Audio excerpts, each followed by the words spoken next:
جب معاملہ ہی meta physical ہے تو آپ فزکس کا ماہر کیسے اس پر رائے دے سکتا ہے؟ تو بہرحال اس چیز پہ میں توجہ دلانا چاہتا تھا کہ ہم سب اس موضوع پہ بڑی گہرائی کے ساتھ مطالعہ کریں. ہمیں خود بھی مطمئن ہونا ہے، اپنے گھر والوں کو بھی مطمئن کرنا ہے، اپنے بچوں کو بھی مطمئن کرنا ہے، اور ہمارے ارد گرد جتنے لوگ پائے جاتے ہیں ان کو بھی مطمئن کرنا ہے، وہ پوچھیں یا نہ پوچھیں. ہمیں اصل میں ایک دائی جس کو اللہ کے دین کی دعوت اللہ کے بندوں تک پہنچانی ہوتی ہے، اس کا کام ایک ڈاکٹر کا ہے، ایک طبیب کا ہے، کہ مریض اس کے سامنے موجود ہے تو اس نے تشخیص کرنی ہے کہ اس کو مرض کیا ہے. وہ یہ کہتا ہے کہ بھئی مجھے تو بھوک نہیں لگتی ہے، اور مجھے بھوک اس لیے نہیں لگتی ہے کہ بھئی میں سوتا رہتا ہوں، حالانکہ اس کی بیماری کوئی اور ہے. تو ڈاکٹر تو اس بیماری تک پہنچے گا. تو ہمیں اصل میں آج جو دنیا انسانیت کی جو سب سے بڑی بیماری ہے، جس کی وجہ سے دنیا کے اندر کرپشن بھی ہے، ظلم بھی ہے، فلسطین میں بھی ظلم ہو رہا ہے، یورپ میں بھی ظلم ہو رہا ہے، امریکہ میں بھی ظلم ہو رہا ہے، پاکستان میں بھی ظلم ہو رہا ہے، افریقہ میں بھی ظلم ہو رہا ہے، ساری دنیا کے اندر ظلم ہو رہا ہے. اس کی جڑ کے اندر الحاد ہے. اس بات کو ہمیں سمجھنا ہوگا اور دنیا کو بھی سمجھانا ہوگا کہ جب ایک خدا کی بندگی سے سر موڑتا ہے، سرکشی کرتا ہے، تو پھر اس کو قدم قدم پر اپنا سر جھکانا پڑتا ہے، بے شمار انسانوں کی غلامی اختیار کرنی پڑتی ہے. تو بہرحال سید مودودی مرحوم نے اس موضوع کو ایک چھوٹے سے کتابچے کے اندر بڑی خوبصورتی کے ساتھ بیان کیا ہے، اور اس کتابچے کا نام ہے اسلام اور جاہلیت. اور میں ہمارے شاہد بھائی سے درخواست کروں گا کہ جس طرح سے انہوں نے وہ قربانی والے کتابچے کو مکالماتی صورت کے اندر ہمیں بھیجا تھا اور ہم نے اسے انجوائے کیا تھا اور سمجھنے میں بڑی آسانی ہو گئی تھی اس کو، تو اس کتابچے کو بھی اگر مکالماتی صورت کے اندر ہمیں بھیج دیا جائے تمام شرکا کو، تو ان کو سمجھنے میں آسانی ہوگی. مولانا مودودی مرحوم نے جاہلیت جو ہے اس کو بڑی تفصیل کے ساتھ سمجھایا ہے اور قرآن مجید کی روشنی میں سمجھایا ہے. اور قرآن مجید نے بھی جاہلیت کی ایک ایک چیز کی طرف نشاندہی کی ہے کہ انسان سیدھے راستے پر چلتا ہے تو اس کی کیا نشانیاں ہیں، وہ ساری نشانیاں بیان کی ہیں. اور انسان اگر سیدھے راستے سے بھٹکتا ہے تو وہ کیا نشانیاں ہیں. جیسے کہ آج کل گوگل میپ آپ کے ساتھ ہوتا ہے، آپ کے موبائل پہ کھلا ہوا ہوتا ہے، تو آپ کی گاڑی اگر وہ صحیح راستے پہ جا رہی ہے کوالالمپور کی طرف تو ٹھیک ہے، لیکن اگر ادھر ادھر وہ ڈائیورٹ ہوتی ہے تو وہ بتاتا ہے گوگل آپ کو کہ آپ بھی جو آپ کو ڈائریکشن بتائی گئی ہے اس سے آپ ادھر جا رہے ہیں ادھر جا رہے ہیں. تو قرآن بھی اسی طرح سے ہماری رہنمائی کرتا ہے کہ اللہ کا جو راستہ ہے، جو دین کا راستہ ہے، اس راستے پر آپ چل رہے ہیں یا نہیں چل رہے ہیں، اس کی نشانیاں بتائی ہیں. اور وہ سید مودودی نے اس کی وضاحت کی ہے کہ ایک تو ہے جاہلیت خالصہ، پیور جاہلیت، اور اس کا نام ہے الحاد، کہ انسان اس بات کا انکار ہی کر دے کہ اس کائنات کو کسی خالق اور مالک نے بنایا ہے. اس معاملے کے اندر وہ کنفیوز ہو جائے، خود بخود بن گئی ہے یا کیسے بن گئی ہے یا مجھے یہ معلوم کرنے کی ضرورت ہی نہیں ہے. الحاد کی بھی پھر کئی قسمیں ہیں، اور آج کے جو بڑے بڑے دانشور ہیں، میں نے تھوڑا بہت اسٹیفن ہاکنگ کو پڑھنے کی کوشش کی ہے، وہ خود یہ بات کہتا ہے کہ میں نے کائنات کو دیکھا ہے کہ وہ آٹومیٹیکلی بنتی جا رہی ہے، بنتی جا رہی ہے، اس کا ایکسپینشن ہوتا جا رہا ہے، اس کا ایکسپینشن ہوتا جا رہا ہے، اور میں یہ سمجھتا ہوں کہ یہ خود بخود بنی ہے اور خود بخود چلتی رہے گی، یہ ختم بھی نہیں ہوگی.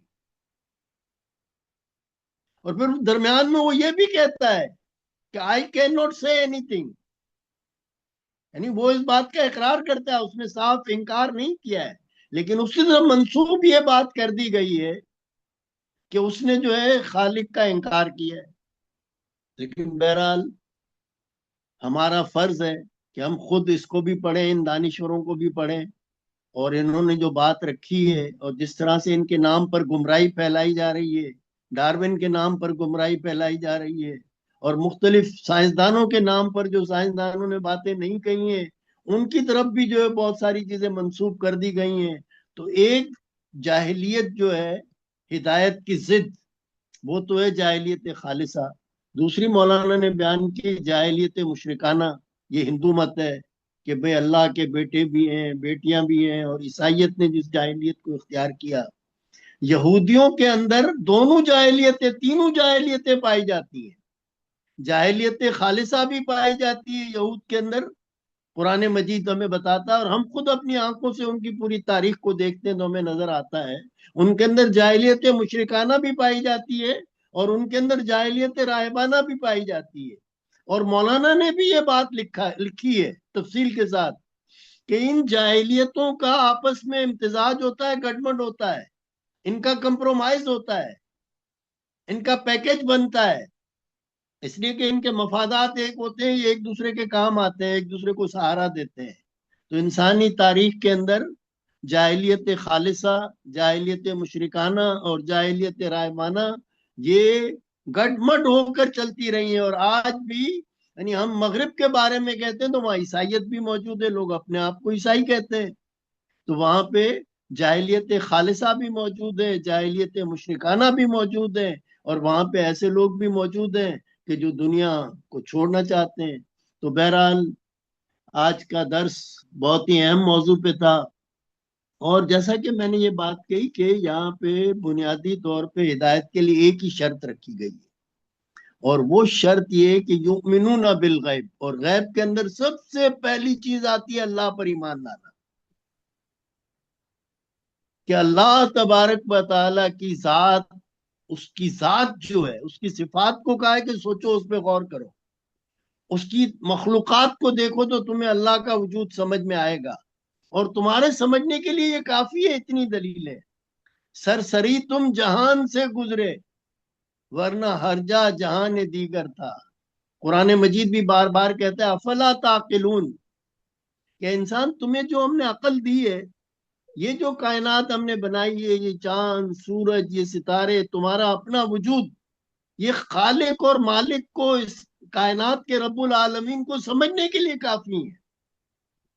تم پکار اٹھو گے کہ الحمدللہ رب العالمین، تم اس چیزوں کو صحیح استعمال تو کرو.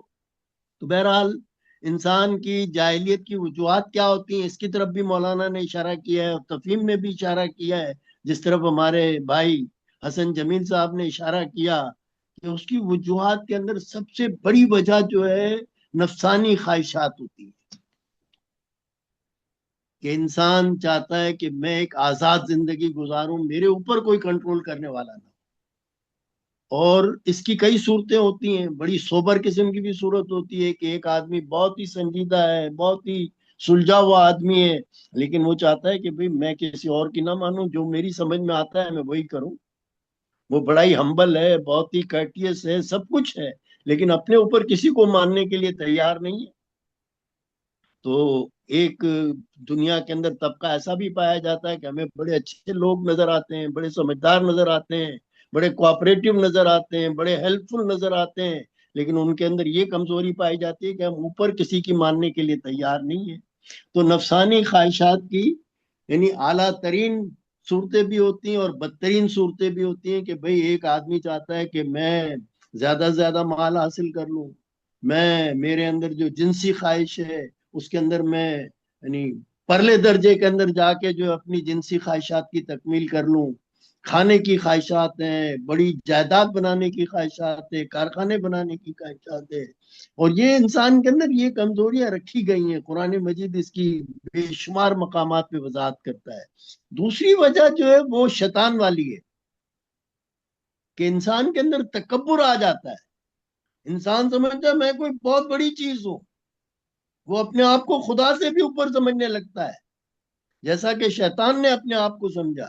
تو یہ تکبر اور غرور جو ہے یہ بھی انسان کی گمراہی کا سبب بنتا ہے، کہ انسان کہتا ہے او ہو میں نے تو اتنی ساری ایجادات کی ہیں، میں تو جناب اب اے آئی کو ایجاد کر چکا ہوں، تو مجھے کون یعنی میں کیسے مان لوں، اور وہ جو 1400 سال پہلے ہدایت آئی ہے اس کو میں کیسے مان لوں. اب تو دنیا بہت آگے چلی گئی ہے. تو بہرحال